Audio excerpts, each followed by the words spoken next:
अभी हम अपने बहुत सारे काम पीछे छोड़ करके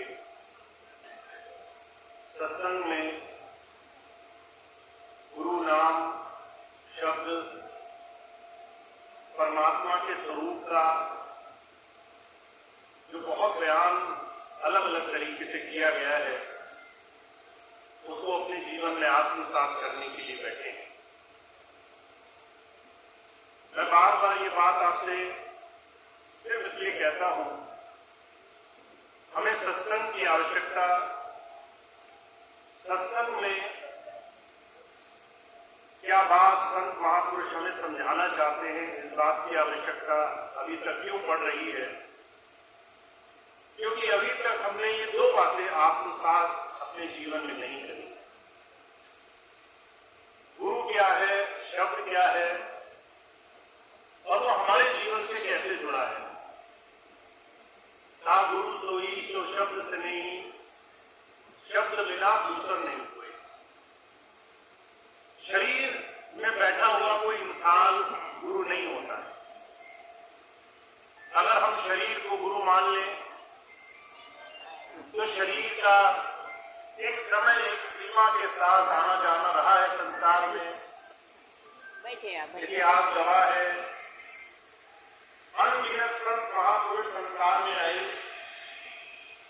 जीवन काल में उन्होंने लोगों को रास्ता दिखाया और एक समय ऐसा आया जो वो चले गए इस संसार से। अगर हम शरीर को गुरु मान लें तो हमें कहना पड़ेगा गुरु आए, गुरु चले गए। और बड़ी भ्रांति का ये विषय है कि सारा संसार संत के आने और जाने, उसके रहने और नहीं रहने के बाद के इस समय में संसार में बड़ा कष्ट उठाता है। और गुरु कृपाल सिंह जी महाराज कहा करते थे, गुरु शरीर का विषय ही नहीं है, गुरु शब्द है, गुरु वो अदृश्य शक्ति है, परमात्मा की वो ताकत है जो हमारे घट में, हमारे इस देह के अंदर रमी हुई है, बसी हुई है। और वो शब्द परमात्मा का वो स्वरूप है जिससे वो जोड़ने के लिए हमें संसार में एक शरीर का रूप धारण करके आ गई। तो अगर आप आज किसी को शरीर में गुरु मान रहे हो तो वो इसलिए क्योंकि वो आपको अंदर शब्द रूपी गुरु से जोड़े। इतना ही काम है बाहर के शरीर का। बाहर के शरीर से जुड़ने का, उनके पास जाने का सिर्फ इतना तात्पर्य है। अगर आप किसी संत के पास गए, किसी महात्मा के पास गए, किसी प्रभु प्राप्त योगी के पास गए और आपने ये भेद समझा नहीं, इस भेद पर समय नहीं दिया, इसमें अपना समय नहीं लगाया, तो उसके अलावा आपने जो कुछ भी किया वो सारे काम संसार में भ्रमित करने वाले हैं। और अगर आपको विश्वास न हो तो आप आज से पहले की कितनी घटनाएं उठाकर के देख लो। हम कितनी बार महापुरुषों के पास गए कि हमारा विश्वास बने, विश्वास बना भी, मन टिका भी, पर थोड़े समय के बाद फिर कोई बात मन में आ गई। और हम हर रोज विश्वास जमाने में, हर रोज इस बात को समझने में ही लगे रहे कि आखिर में जीवन में सत्य क्या है। तो जो कहते हैं यहां पर हमें एक छोटी सी चीज को समझना है, संत का, महापुरुष का हमारे जीवन में बदलाव से जो आज हम हैं और जो हम बन सकते हैं उस बदलाव से लेना देना है। अगर हम आज पूर्ण होते, अगर आज हम सब कुछ प्राप्त कर चुके होते तो हमें गुरु की आवश्यकता नहीं। ये बात इस बात का उदाहरण है कि जहां हम हैं वहां पर हमें सब कुछ प्राप्त नहीं है।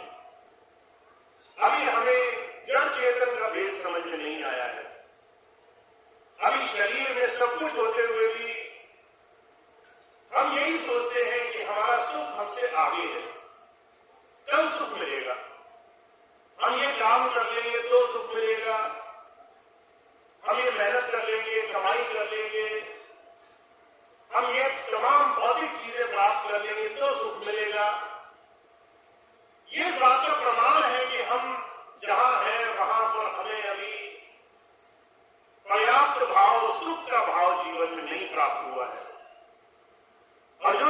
करते थे, ये इस बात का भी प्रमाण है कि अभी हमने सीखना नहीं छोड़ना है। गुरु से जो सीखने आए थे उसको हमें लगातार करते रहना है। महाराज जी इसके लिए एक छोटी सी बात कहा करते थे जिसे जीवन में हमें मूलभूत सिद्धांत बनाना चाहिए। महाराज जी कहा करते थे, जीवन 10% वो है जो आप करोगे और 90% वो है जो आपके साथ हो रहा है, उसको आप स्वीकार करोगे। सारे काम आपके करने से नहीं होंगे।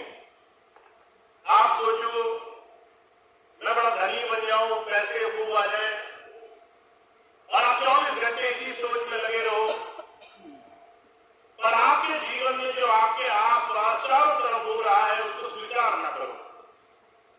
अगर आज कष्ट है तो स्वीकार ना करो, कभी भाग्य पर डाल दो, कभी किसी और चीज पर डाल दो। अगर आज कष्ट है तो उसको स्वीकार ना करो। तो महाराज जी कहा करते थे, सबसे पहले जो परमात्मा की प्रकृति है उसको स्वीकार करना आना चाहिए।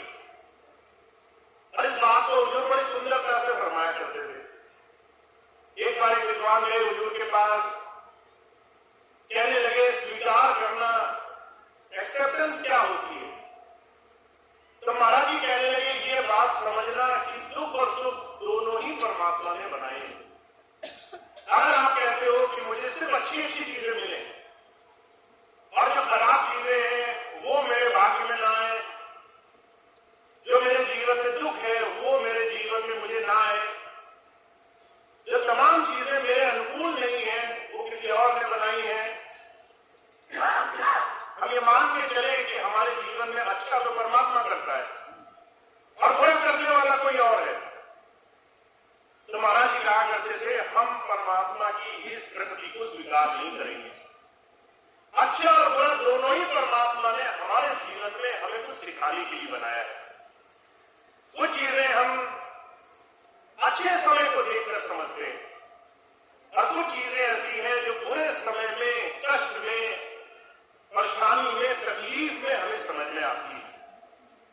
जब आप इस चीज को स्वीकार करने के लिए तैयार रहोगे, सुबह से लेकर शाम तक जो भी जीवन में हो उसको स्वीकार करने का एक भाव बना लो कि जो भी है, चाहे वो मुझे पसंद है या नहीं पसंद है, पर इसमें मेरे लिए कुछ न कुछ सीख उस परमात्मा ने छोड़ी हुई है।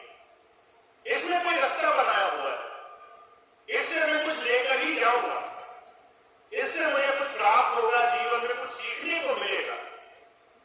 जब ये बात कही तो रह जाकर के जीवन में हम 10% जीवन में कुछ कर्ता भाव से जीवन में कुछ करने में सक्षम हो पाते हैं। महाराज जी मिसाल फरमाया करते थे, महात्मा बुद्ध हुए, उनका एक बड़ा सुंदर, बड़ा अभ्यस्त शिष्य हुआ, पूर्ण उसका नाम था। पूर्ण से इसलिए कहा गया क्योंकि उसने गुरु जी के साथ रह करके और उनकी बात मान करके ऐसी स्वीकृति बना ली, ऐसी एक्सेप्टेंस बना ली कि मुझे जो जीवन में मिले उसके पीछे कुछ न कुछ राज है, मुझे वो राज समझ लेना है, भेद समझ लेना है। एक दिन महात्मा बुद्ध को कहने लगे, तुम्हारी शिक्षा पूरी हो गई, अब तो मेरे कहे से आश्रम छोड़ दो और तुम जाओ, जाकर लोगों को सत्संग की बात समझाओ।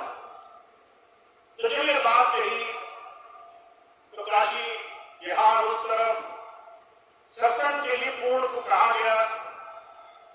तो महात्मा बुद्ध की बात सुनकर के पूर्ण बहुत घबरा गए, कह रहे हैं महाराज जहां भेज रहे हो जो बड़ी बेडर है वहां के, अगर मैंने सत्संग की बात करी वहां जाकर के, मैंने एक बात बोली कि परमात्मा ही सब कुछ करने वाला है, तो लोग मुझे जान से मार देंगे, लोग मुझे छोड़ेंगे नहीं। और डर करके जब ये बात कही तो महात्मा बुद्ध ने 3 सवाल पूछे। कह रहे हैं मैं तुमसे 3 सवाल पूछता हूं, अगर तुमने जवाब सही दिए तो तुम तैयार हो। पहला सवाल पूछा कि तुमने मेरी आज्ञा मानी, आश्रम छोड़ा, सत्संग करने गए, तुम्हें बड़े बेडर लोग दिखाई दिए सामने, उन लोगों ने तुम्हारी बात सुनी, सत्संग की और बड़ा नाराज हो गए, गुस्से में बड़ी गाली, बड़ा अक्षर